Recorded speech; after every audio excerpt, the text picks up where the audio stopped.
Yeah, man. Last week, they had this poll that came out over there. I think Cal Berkeley. They had this poll talking about reparations, and it was just showing the amount of actual people in California that actually was dead set against it.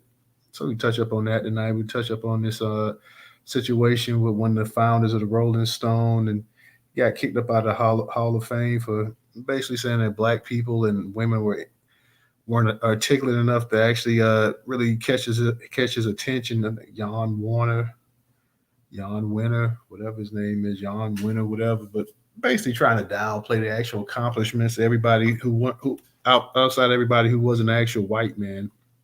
Like that's the only people he wanted to actually give the accomplishments to.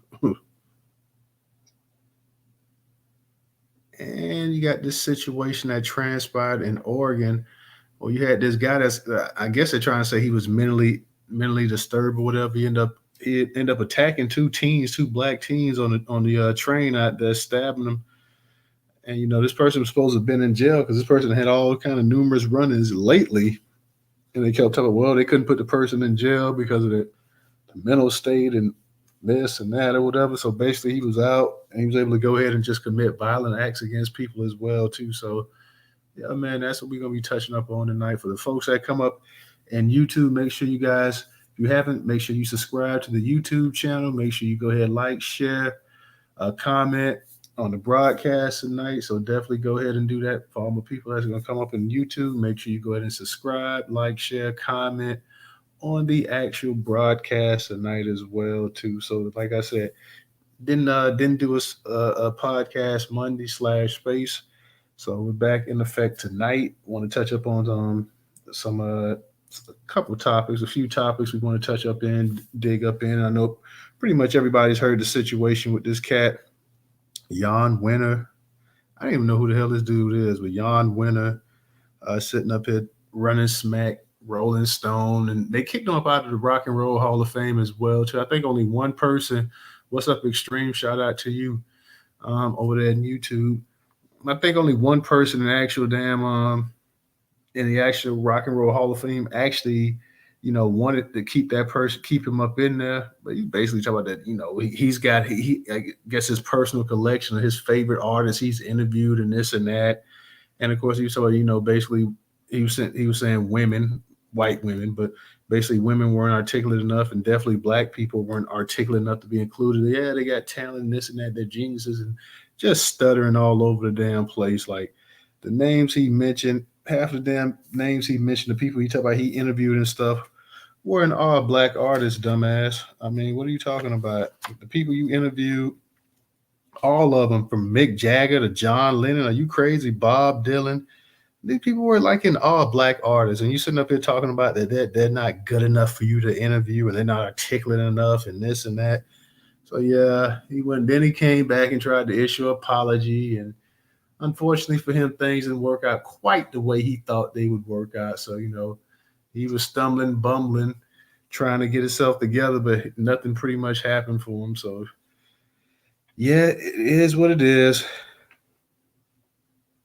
You just been say something, DJ? No, go ahead. You got it. Oh no, it sounded like you was coming off your mic. I was like, yeah, you go ahead, man.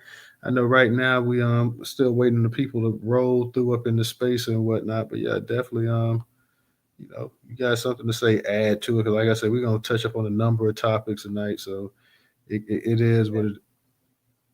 Yeah, John, whatever his name is, cracking down for the most part. So that's a subject that gets dear to my heart, the music business. So this just goes to show you that they have been ostracizing us. You know what I'm saying? There's a lot of reason why black artists don't get into the Rock and Roll Hall of Fame. A lot of black artists on what would be the word? You know what I mean? What's the word I'm looking for? You know what I mean? Nominated for an award or whatever the case be. You know what I mean? This is why a lot of black artists don't get nominated for Grammys, Rock and Roll Hall of Fame, country music artists, but whatever it be. You know what I'm saying? Whatever it be, you don't get nominated for stuff like that because of people like him. So when other places or entities or organizations like the SBA try to say, hey, look, you you gotta prove that race was the basis for you not getting a loan. Well, hey, isn't this prejudice and racist right here to say that black artists and women in general aren't articulate enough to be in your memoir, which is your memoir of your own fucking thoughts anyway. So therefore, meaning if this dude is the founder of Rolling Stone and the co-founder of the Rock and Roll Hall of Fame, he always thought like this. You see that, y'all? So this is not new. You know what I'm saying? This is not new. Hold on 1 second. Busting the time. Oh yeah, oh yeah. I'm agreeing with you on that part right here. I'm gonna touch up on this article real quick too. What's up, Detroit? Rolling Stone founder faces backlash for bigoted remarks, ousted from Rock and Roll Hall of Fame from Black Enterprise, curator on the Newstoter.com platform. It says in an interview with the New York Times, Rolling Stone founder and co-founder of the Rock and Roll Hall of Fame, uh, what is his name? Jan Winter used the word articulate in reference to black and female artists. He used the term to justify why his new memoir, The Masters, a collection of interviews he's conducted over the years, only featured white men. During the New York Times interview, Winter was asked why he didn't interview women or black musicians. It's not that they're inarticulate, although go have a deep conversation with Grace Slick or Janis Joplin. Please be my guest. Johnny Mitchell was not a philosopher of rock and roll. She didn't, in my mind, meet the test, he told the Times. The list of his artists he's interviewed included Bruce Springsteen, Bono, Pete Townshend, John Lennon, Mick Jagger, Bob Dylan, and Jerry Garcia, all white men. A black artist, Stevie Wonder, genius, right? I suppose when you use a word as broad as masters, the fault is using that word. Maybe Marvin Gaye or Curtis Mayfield. I mean, they just didn't articulate at that level. Warner said and added, I mean, look at what Pete Townshend was writing about, or Jagger, or any of them, and they were deep things about a particular generation, a particular spirit, a particular attitude about rock and roll. Not that the others weren't, but these were the ones that could really articulate. This caused a significant backlash, and Winter has since issued an apology on September 17th, although his publisher, Little Brown and Company, Variety, reported in my interview with the New York Times, I made comments that diminish the contributions, genius, and impact of black and women artists, and I apologize wholeheartedly for those remarks. The Masters is a collection of interviews I've done over the years. Winter said in an apology that seemed to be the best representation of rock and roll's impact on my world. They were not meant to represent the whole of music and its diverse and important originators, but to reflect the high point of my career. In interviews I felt illustrated the breadth of my experience in that career. But as a result of the incident, Winter has been voted out of the Rock and Roll Hall of Fame. The Rock and Roll Hall of Fame had already voted to have him removed from the board of directors by the time his apology was made public. They released a brief statement acknowledging this to Variety that read, Jan Winter has been removed from the board of directors of the Rock and Roll Hall of Fame Foundation. According to TMZ, there was only one person who voted in favor of keeping Winter on the board, despite ill-informed comments. Music critic John Lando. I'm trying to think, was that the one that did the Thriller? No, that's John Landis. I'm thinking about that did the actual Thriller. Evelyn McDowell, a loyal Marymount journalism professor, expert on music, gender, and politics, criticized Winter large body of work, writing on Facebook. This interview with Juan Winter, this is why I wrote, nah, she's a feminist, of course, so she's got to get her feminist thing in here. So listen to the feminist stuff she's going to put in here. This is why I wrote The Feminine Critique in 1991. This is why Ann K. Powers and I edited Rock, She Wrote in 1995. This is why I started reporting on the rock and roll's gender inequity in 2011. This is why I edited Women Who Rock in 2017. Thank you, David Machis, for calling this unapologetic bro to the task for decades of sexism and racism that resulted in so many false master narratives about music history, not to mention unethical journalism. So you gotta take it. She is a feminist, but this Joker did just went ahead and he just pretty much only people in this dude's eyes that was responsible for doing any kind of worthwhile in music were a bunch of men, a bunch of white men. A bunch of white men that he named, all of them took their cue from black people. a bunch of them was in love with black music and black artistry and everything else. And this dumbass sitting up here talking about that they're the only ones that can articulate. I mean, no disrespect to Bob Dylan, but come on. I mean, John Lennon, the Beatles, Mick Jagger. We already know about the impact that black artists had on the actual British explosion and stuff. And here's the thing: at least I will give those British artists, the Mick Jaggers and the Beatles, and them. I will at least give it. I will at least give them their due because they don't make any secret about it. They'll tell you straight up what they was listening to and what inspired them and how they got off or whatever. So at least, unlike a lot of ones over here in America that pretend to not know where this comes from, where that comes from, at least a lot of ones from over there in Great Britain, England, Britain, whatever you want to call it, they'll at least tell you, hey, you know what? We used to listen to Otis Redding. We used to listen to James Brown. We used to listen to all of these people over there, all these black folks in America. And, we kind of tried to take most of our style like them. So at least they do have somewhat of the heart to at least come out here and say that. So this dude here, like I said, I didn't even know who the hell this dude was. Now, DJ, you still there? Because I want to know if this guy, they say the Rolling Stone, is he the actual co-founder of the Rolling Stone magazine? He's got to be the co-founder of the Rolling Stone magazine. Rolling Stone magazine is a magazine I never even read like that either. So if any of y'all read the Rolling Stone magazine, help me with it. And then he talking about rock and roll. They had a special, and I caught a little bit of it.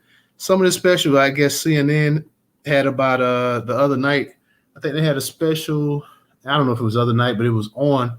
They had a special about Little Richard and his origins and rock and roll and everything like that. I didn't get a chance to catch it or whatever. I caught like a tail end of it, a little bit of it or whatever. But they were talking about Little Richard's impact in rock and roll.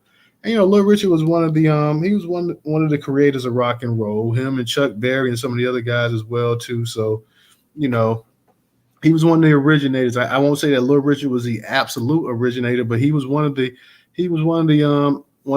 front runners of it. So, you have to go ahead and give Little Richard his credit as well too. Unfortunately, a lot of people didn't. Of course, I didn't watch all of it because then too, with Little Richard and stuff like that, a bunch of it was becoming about LGBTQ and the impact and this and that. And I saw they popped your boy up there. What's the black cat name?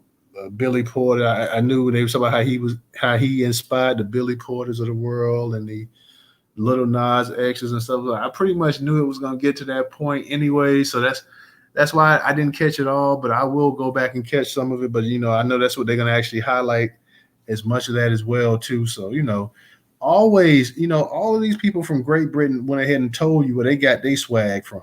Like, they weren't popping. Nobody in England was popping like that, dude. Like, all these people did was stand in front of a mic and just stand up there and clap and stand in place and whatnot. Lord Richard came over there and they started seeing him go all across the actual stage and entertaining and stuff like that. And they started wanting to do that. Mick Jagger, he was over here in America. He saw James Brown and up there performing and stuff, and he wanted to get a little bit of that right there. So all this stuff, talk about the intellectual and the articulate and all this other dumb stuff you talking about, that don't mean anything whatsoever. DJ, I saw you had sent a couple things as well too. I get a chance, I'll check that out as well too. Shout out to you guys coming up in the space, Black Idaho and Martin. Shout out to you as well. And we're talking about the Rolling Stone founder that just got the boot at the Rock and Roll Hall of Fame after making all this bigoted stuff, talking about blacks not being able to articulate the way he likes and women and all this other stuff. And when she started talking about them women, that's really what got him the boot right there.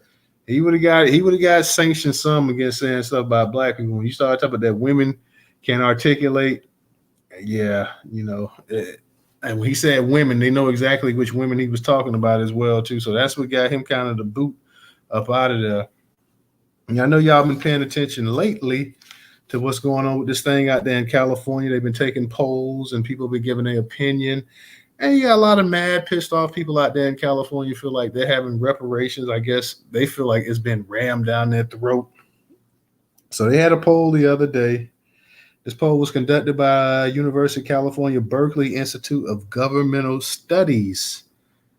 And of course, not surprising, overwhelming majority of California voters oppose cash payments for reparations. UC Berkeley poll finds. So this is from the Sacramento Observer. I'm gonna touch up on this real quick. Not exactly, earth shattering, because we already know that vast majority, especially whenever they do these polls and they break them down racial lines, the overwhelming amount of white folks do not support cash reparations at this point, and overwhelmingly black people do support it. So there's nothing really earth shattering or breaking. Black people are going to continue to push for it, and you're going to continue to have opposition to it as well too. In this article here, it kind of paints it and makes it seem like the Democrats are the ones who've always championed reparations, and that's not entirely true either. You're starting to get more Democrats now. And that's not to say you didn't have somebody in the Democratic Party. You had some Democrats here and there, but it was never an overwhelming thing that Democrats as a whole pushed either. So let's just go ahead and put that out there as well too. Overwhelmingly majority of California voters oppose cash payments for reparations, UC Berkeley poll finds. In a recent poll conducted by the UC Berkeley Institute of Governmental Studies, it's been revealed that an overwhelming majority of California voters oppose the notion of cash payments as reparations for descendants of enslaved African Americans. The results of the poll put significant pressure on Democrats who have long advocated for this cause despite facing strong opposition from voters. I don't know all about that. The poll released on Sunday demonstrates a stark divide in public opinion. Out of the registered voters surveyed, a whopping 59% voiced their opposition to cash payments for reparations, while only 28% expressed their support. This 2-to-1 margin highlights the significant hurdle faced by proponents of this controversial concept. The primary reasons cited by those who oppose the idea revolved around the principles of fairness. A striking 60% of voters stated that it is unjust to burden today's taxpayers with the responsibility of rectifying past wrongs. Furthermore, 53% highlighted the concern that singling out one group for reparations could be perceived as unfair considering the historical injustices suffered by other racial and religious groups. The contrasting poll results pose a challenging dilemma for Democrats. While they have passionately pursued reparations as a means of addressing historical injustices, the poll outcome emphasizes the difficulty of garnering public support for such an initiative. It raises questions about the feasibility of pushing forward with a policy that is inherently divisive and met with broad opposition by the very electorate who will determine its fate. Prominent Democratic figures who have championed this cause now face a daunting task of reconciling their party's aspirations with the will of the voters they represent. The poll results serve as a stark reminder that the path towards reparations will require careful consideration and comprehensive strategy to navigate this deeply contentious issue. As the debate surrounding reparations continue to gain momentum across the country, the California poll results in a strong message regarding the prevailing sentiments within one of the nation's most populous and politically influential states. It remains to be seen how Democrats will respond to this significant setback and whether they can find alternative approaches that address historical injustices while garnering broader public support. No, they're not going to be able to find alternative approaches to adjust to handle this. So no, that's not going to happen, guys.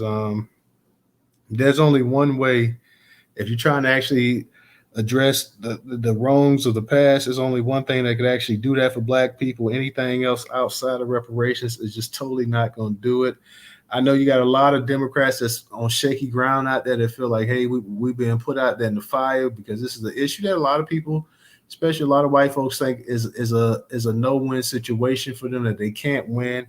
They think that the simple fact of pushing reparations out there means that it's going to cost them in their political careers, and a lot of them are nervous about the situation as well too. While you have more black people in the political part in the Democratic Party starting to speak up about it or whatever, you have a significant amount of black people in the political party, Democratic Party, excuse me, saying, "Hey, this is an issue that we don't need to really talk about too much here because it's a no-win. If we talk about it, it's going to piss off a lot of moderate right white voters, and we can't do that. We don't want to piss them off. We want to go ahead and we want to win. Let's see if we can find a common ground." And as the people were saying that they feel that a lot of people, quote unquote, feel like, hey, trying to right the wrong of one group that was oppressed while ignoring other groups that was oppressed, they have an issue with that. They have a serious issue with that. They're saying, hey, basically they're telling us that hey, black people weren't the only ones that was wrong in this country, and if y'all get something, we got to get something. So that's going to be the issue right there. Although we simply know that everybody wasn't wrong on the same level, and a lot of people that was wrong came here hundreds of years and stuff on their own choice. So apples to oranges really is what we're talking about. In the so-called progressive state of California, the fact that you can see the vast majority of the people out there now, they certain issues they have no issue with voting for gay rights, LGBT rights. They have no issue voting on this, voting on that. But as soon as something about reparations came up, a lot of them said, "Hey, you know what? This is something that we can't deal with." You sit up here and say that, "Hey, that you can go ahead and you can start you can do the gender thing and this and that or whatever. No issue with that." But as soon as they start talking about something that they feel specifically for black people, then we got a problem. Then we got a situation coming up as well too. What's up, Black Majority State? I see you up in the space. K3, I see you up in the space as well too. What's going on to you guys tonight? We're just talking about the reparations poll that took place in California about a week or so ago.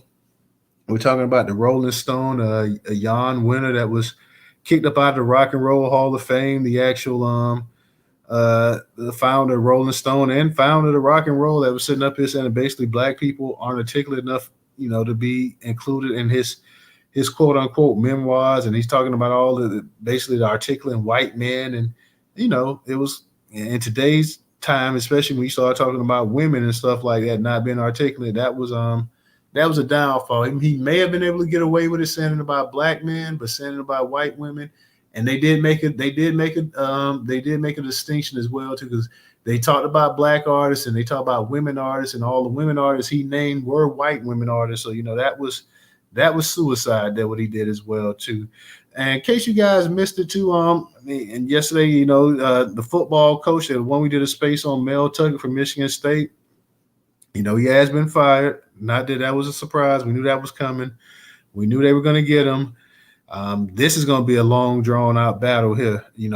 That the Tucker got fired from Michigan State. We did that space. I told you that he was going to get fired. I know Michigan State's trying to jack the money now because they owe him millions of dollars. He had a $80-some million contract. They trying to get up out that contract. They don't want to pay him. So Michigan State and Mel Tucker, this is going to be a long, drawn out battle. Who knows exactly what's going to take place? I figure that they're going to probably go ahead and they're going to settle on something. They're going to have to give him something. They're going to have to pay him something for that went down. They're trying to get out of it. There's no way they're going to be able to get out of it totally 100%. So checks are going to be cut here shortly for Mel Tucker. And unfortunately for him, I doubt seriously if he ever gets another major coaching job in what we consider the Power 5 conferences.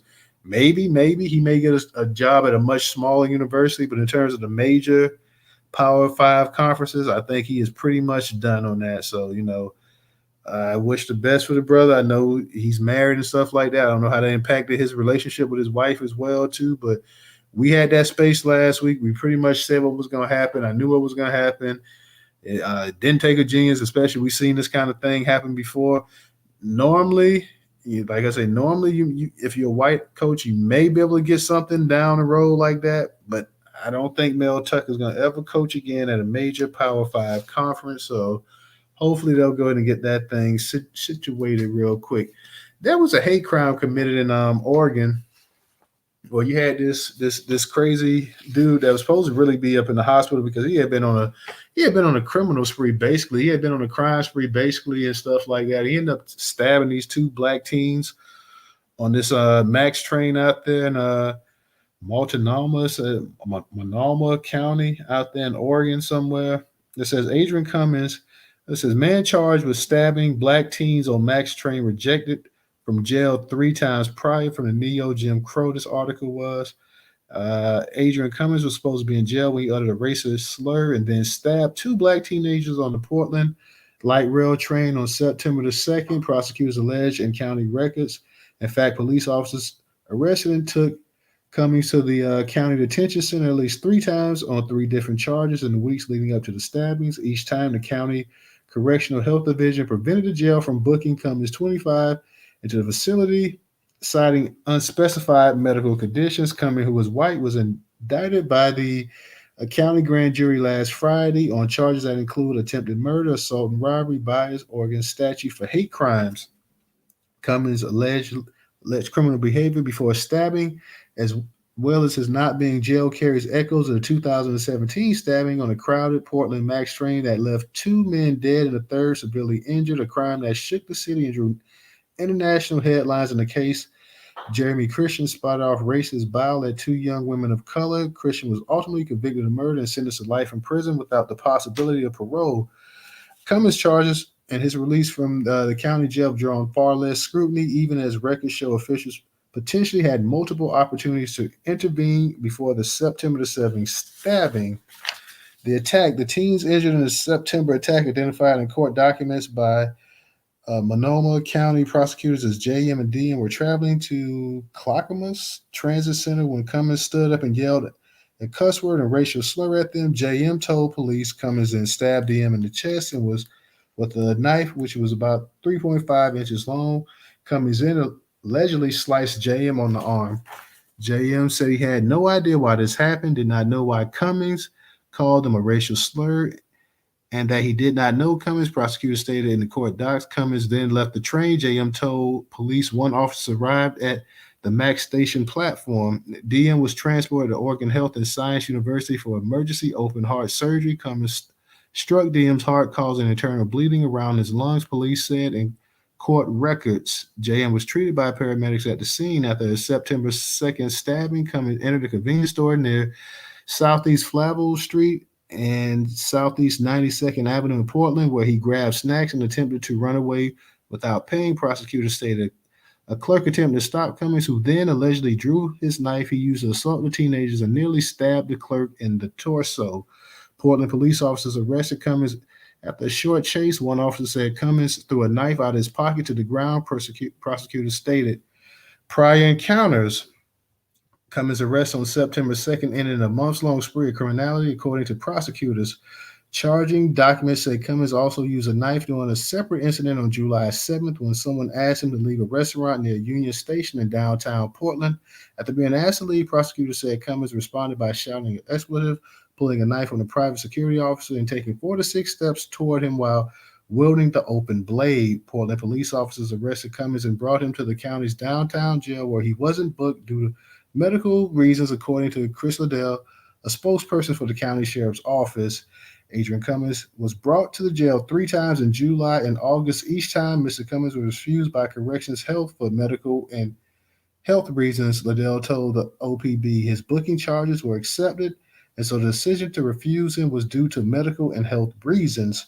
While jail healthcare staff work inside the detention center facility, Corrections Health is run by the county health department, not the sheriff's office. The county's public relations staff declined to answer questions or grant an interview with the OPB to clarify why Cummins was released multiple times.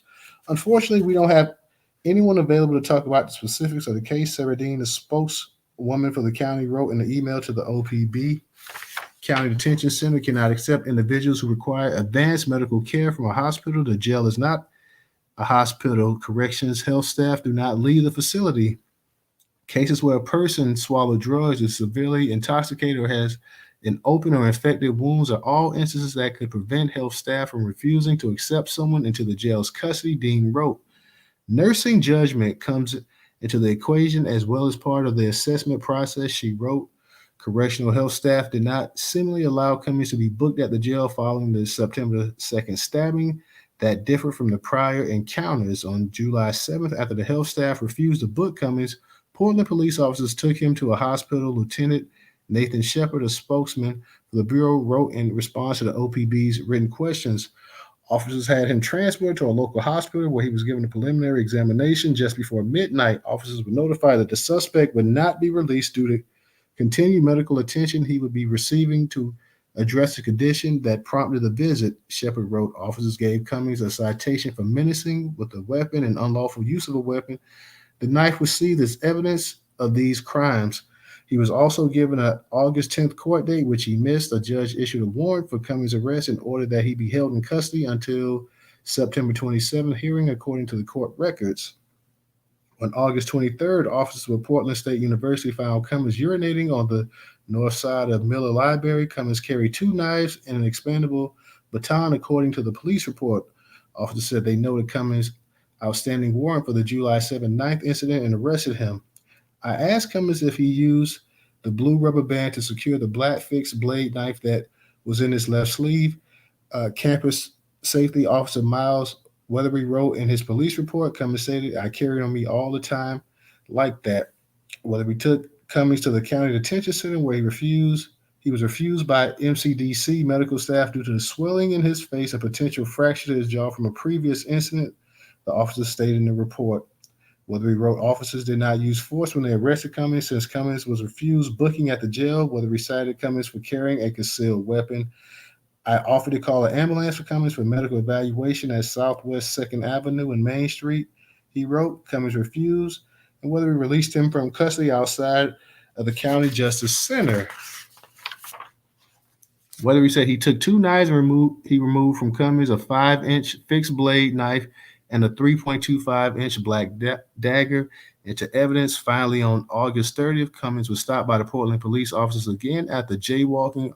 Officers saw he had a warrant for arrest related to the July 7th 9th incident at the Union Station. For the third time, he was denied booking into the jail due to an abscess in his mouth, the police report states. After September 2nd stabbings on the light rail train, Cummings was arrested by Portland police and brought for a fourth time to the county detention center. Records show he was booked into custody at 12:17 a.m. on September 3rd. The county declined to say what charge Cummings during the course of these 3 days that made it medically possible to book him into custody. So basically, you had a dude that's sitting up here 3-4 times. He should have been arrested. He's walking the street. He's carrying weapons on him. Police officers are not arresting him. They talk about, well, he has a medical condition. He has this. He has that. Meanwhile, he's basically a menace to society. Basically, at any time this dude could snap and kill somebody, he's still walking around on the street out there carrying weapons on him. At times, 2-3 weapons on him. Just walking around and potentially ready to snap at any moment. And because he was out there, he was able to snap at any moment. He was able to go ahead and stab these two teens. Now, as crazy as he's supposed to be, he wasn't too crazy. He wasn't that crazy where he could sit up here and call these guys a racial slur and still attack them. So, he should have been in jail. Had he been in jail, had he been at a medical place, a medical center to actually get some help or whatever, none of this would have happened. But unfortunately, he wasn't. He was out there on the streets, and it took forever and a day to go ahead and get this dude off the damn streets. Luckily, he hadn't killed anybody. If he had killed somebody, then, it would have been the police's fault. They coming up with all these reasons why this dude couldn't be held, why he couldn't be this, why he couldn't be that.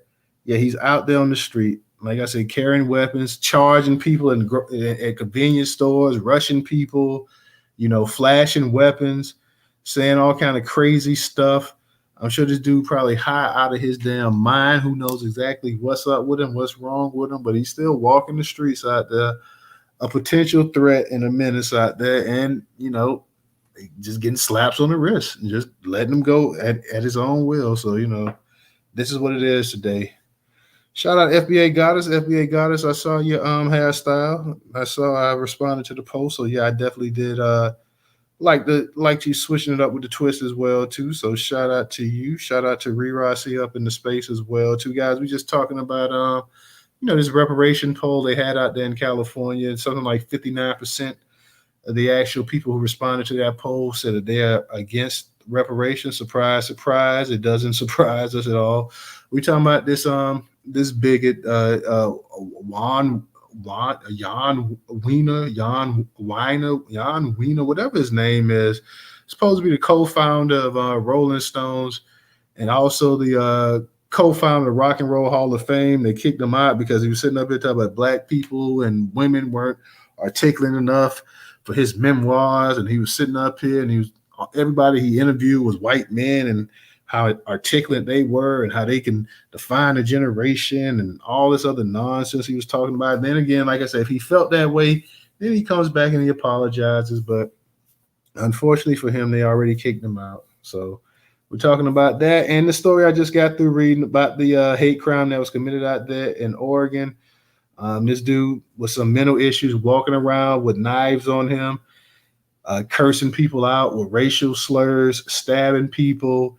Was arrested, a number of times. The guy was arrested and whatnot, and never booked anything like that. Constantly let go, constantly left to roam the streets. And now, like I say, fortunately, he hasn't killed anybody, but he did injure two black teens on the actual train, and one had to have open heart surgery as well too. So hopefully that kid that got stabbed, he's okay.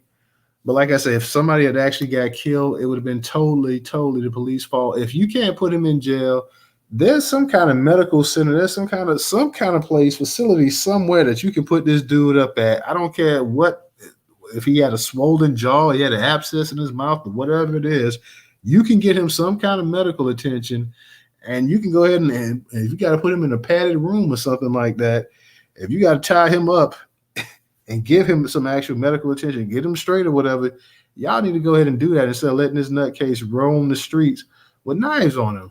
You know, so I wonder if some of the other victims, the other people that he was victimizing or bothering or whatever, if they were black as well too, because I just can't see this dude constantly bothering white folks like that, pulling knives on white folks left and right. Yeah, and then just constantly getting the slap on the wrist. Oh, we're gonna let you go. We're gonna let you go. We're gonna let you go back out there on the street or whatever. Also, it kind of shows, at least it shows you exactly what's going on with the actual in terms of people with mental issues and stuff in this country, that you can just let people have no business out there on the streets, just roam around and potentially harm somebody or harm themselves as well too. This dude should never have been on the streets. 3 4 times he was arrested, he killed, and you finding weapons on this guy. Thank God he didn't have guns on him. He's got knives and everything else. A knife. There are plenty of people that get killed from knife wounds and stuff in this country as well too. So that's what we speaking on tonight, guys. We was off yesterday.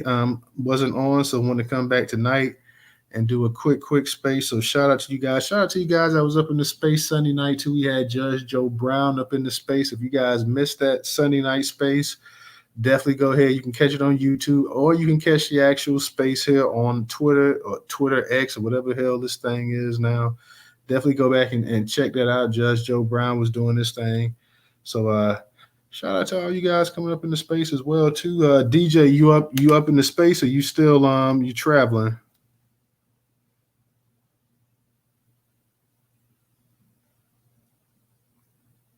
Okay, I don't know. DJ, I don't think DJ's up in the space. DJ, when you get a chance to come up back into space, come back up into space. Shout out to Ray as well, too. Ray, what's up?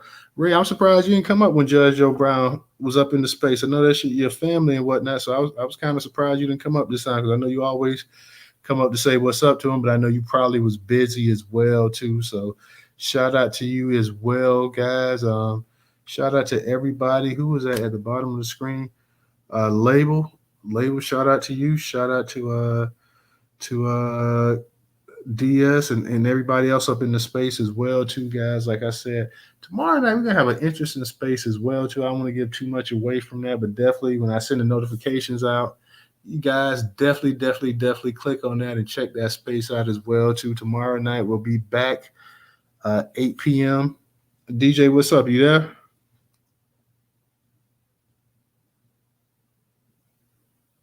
Okay, so DJ's not there. Goddess, what's up? I see you up in here as well too. FBA Goddess too, and then she has an actual FBA Goddess. She has her own podcast, guys, on YouTube. I think FBA Goddess may have two different channels as well too. I'm not entirely sure, but I know she has one channel, but I believe she does have two. I'm trying to think. I think I subscribed to both of them, FBA Goddess. I know I subscribed to one, but I think you got two channels as well too. So definitely I'm not sure exactly when FBA Goddess, when she does her podcast, guys, but make sure y'all go ahead and subscribe to her. Support the sister, because she puts in a lot of work out there as well too. FBA Goddess, how many channels you got? Two? You got one or two channels?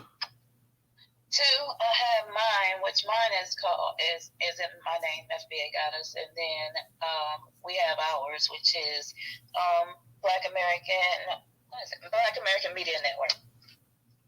Okay. So I was just checking to see. I know you had I know you had yours, and I knew it was another one you put out there as well too. So definitely go ahead and I know you said y'all had hit like 500 subscribers recently. So shout out to you on that. Shout out to you on that. I'm getting close to 1,000. I hadn't got there yet. That's why I keep telling everybody, if you come up in the space, make sure you go ahead and subscribe to the Newstoter YouTube channel. So we're not quite at 1,000. Hopefully we'll get there soon, but keep itching, trying to get there as well too. I see my boy Trenton Makes over there in YouTube world is too. He said poll for reparations, but no poll for paying for housing for illegal immigrants. Please don't even get the people in California started on that. They are like the biggest sanctuary state there is. Like they don't want to talk about it. Yeah, go ahead. Did you see that video where they had the train with all the immigrants in it? No, I ain't see that. That was in California. Yeah, let me post that. No, it was on the border. It's like a train with thousands of people in the little cars or whatever, and they on their way to the border. Oh boy, I didn't see that one. Yeah, post that one. I'll post it. I didn't see that. Hold on one moment. Trent said they got poll for reparations, but no poll for paying for housing for illegal immigrants. Yeah, no, they ain't got no poll on that. They ain't gonna talk about that. They ain't gonna say nothing about that. They ain't gonna say nothing either about like they ain't gonna put no poll out about the transgender bathroom use and all other stuff either. They leave that stuff alone, but they worried about this here. Ridiculous. I didn't even know. I gotta see that. You said that I haven't seen that video. It's so many different things. Well, a lot of the actual immigrants and stuff like that. So no, y'all know we've covered a couple spaces about the actual immigrants in Chicago and New York, and the governors flying them out and sending them to Kamala's house and everything else as well too. So we definitely we definitely hit on a number of that. Shout out to Trenton as well too. Trenton, thank you for your contribution on Cash App. We talked about a number of that. Like I said, tomorrow night space is going to be something similar, like without giving it away. Yeah, it's going to be. We're going to be talking about that as well too. So definitely check us out tomorrow night, guys. And we ain't gonna keep this space open too long. Like I said, we into the point now where people don't. A lot of our people they ain't saying nothing, and this is a very small space compared to what we had. Compared to what we had Friday night, not Friday. I said Friday. Compared to what we had Sunday night, this is not even a fraction. Like yeah, it's small tonight. So, but what is somebody right here? Oh, okay. This y'all been seeing what's been going on with all the with Denny's. They racist ass. Like, look, don't eat at Denny's. Straight up, Denny's. I ain't ate at Denny's since the '90s. Don't eat at Denny's. Denny's always was getting hit with class action lawsuits and stuff like that. And I see, and they got these Karens in there sitting up here calling the police on black truckers and stuff like that. If you go to Denny's, don't go someplace else. Find some other place. I don't know what y'all got in your cities or your states or whatever, but Denny's has always been. And Denny's was crazy. Denny's is crazy because they did have some good food and they had some good prices and stuff like that. But I don't know how many damn class action lawsuits Denny has and got hit with since the 80s and 90s and stuff like that. And now you got Karen sitting up here calling the police on people. The damn trucker work all night coming to get something to eat and early in the morning, and you sitting up here bothering them and stuff like that. So no, take your business elsewhere. When people start giving you their behinds a kiss like that, and then they want to take your money, go someplace else. Find some other place, guys. Don't come there. Go some other place. You put it up in the Jumbotron, FBA Goddess?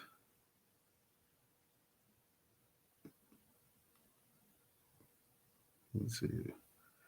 You got Black Majority State coming up here. Okay, she probably still trying to find it. Whenever you find it, FBA Goddess, put it up here though. I definitely want to see that.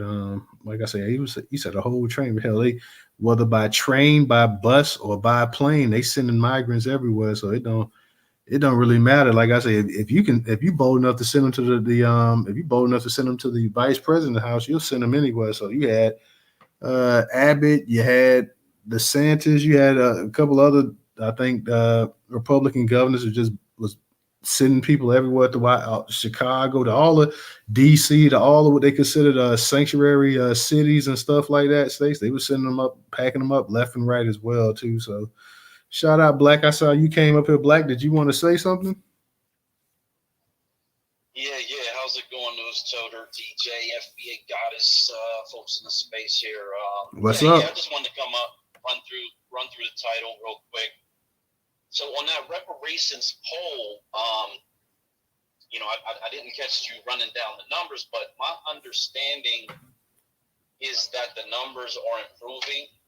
If you go back 10 years, 5 years, whatever, they've been consistently improving, maybe not as fast as some people would like, but it's headed in the right direction. So, and that's the way the country seems to work, with this incremental, change of heart, change of minds, whatever. So I think it's moving in the right direction. There are dozens of reparations, quote unquote, task force all over the country right now. Many of them that people don't even know about, to be quite honest, unless you're in that local town or whatever the case may be. So I would stay positive about it in terms of that situation.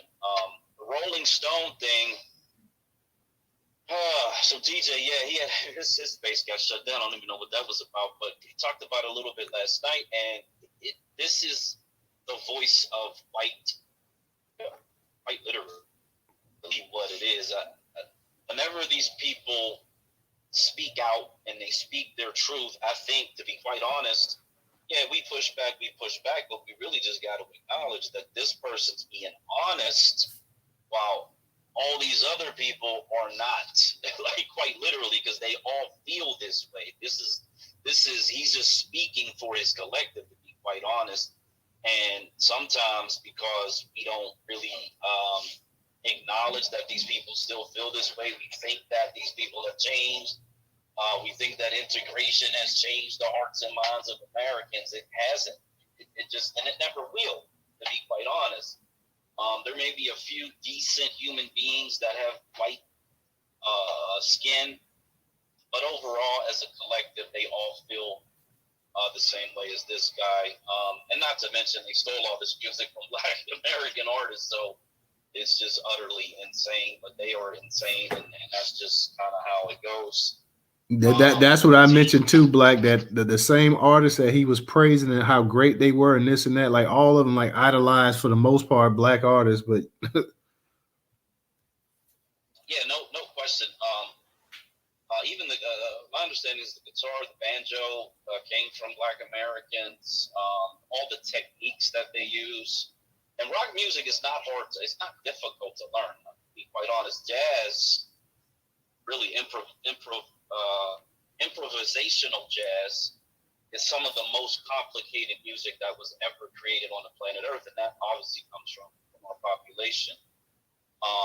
And they've kind of, it sucks because we as a population, we tend to think, oh, well, that's old, on to the next thing. Oh, that's old, on to the next thing.